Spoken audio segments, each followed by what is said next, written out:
সকালে ফুটবল খেলা মানেই সীমাহীন আনন্দ আর অন্যরকম অনুভূতি। প্রতিদিন ভোর ৬টার পর থেকে প্রায় ৮টা পর্যন্ত ভোরের টিম নামে হরিনারায়ণপুর বহুমুখী উচ্চ বিদ্যালয়ের মাঠে ফুটবলের এমন দৃশ্য চলছে বছরের পর বছর ধরে। খুব ভোরে ঠান্ডা ও মৃদুমন্দ সতেজ পরিবেশে জনপ্রিয় খেলাটি খেলতে পারার মজাটাই আলাদা। ভোরে ফুটবল খেলার আনন্দে সারা রাত কাটে স্বপ্নের মধ্যে। রাত্রে স্বপ্নের মধ্যে চলতে থাকে ফুটবলের নান্দনিক সব দৃশ্য ও গোল করার মুহূর্তগুলো। দিনের শুরুতে খেলাধুলা করলে দিনের বাকি কাজগুলো ফুরফুরে মেজাজে করা যায়।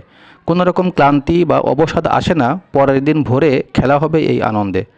ফুটবল খেলা শারীরিক শক্তির পাশাপাশি মনের শক্তিকে বাড়িয়ে দেয় বহুগুণে। হৃৎপিণ্ড, নার্ভ, পেশির ক্ষমতাকেও বাড়িয়ে তোলে ঐতিহ্যবাহী মাঠে এই খেলাটির মাধ্যমে। খেলাটি সচল রাখার পিছনে যারা রয়েছেন তারা হলেন গুরু, হাসান ভাই, টিটু ভাই, ডাক্তার তরুণ সহ আরও অনেকে, যারা নিয়মিত খেলার পাশাপাশি অত্র সমাজের যুব সমাজকে নেশামুক্ত করে খেলার জগতে স্বাগত জানাচ্ছে। আপনিও চাইলে এই ভোরের টিমের সাথে ফুটবল খেলে আনন্দ পাওয়ার পাশাপাশি শরীর ও মনকে সতেজ ও ফুরফুরে রাখতে পারেন।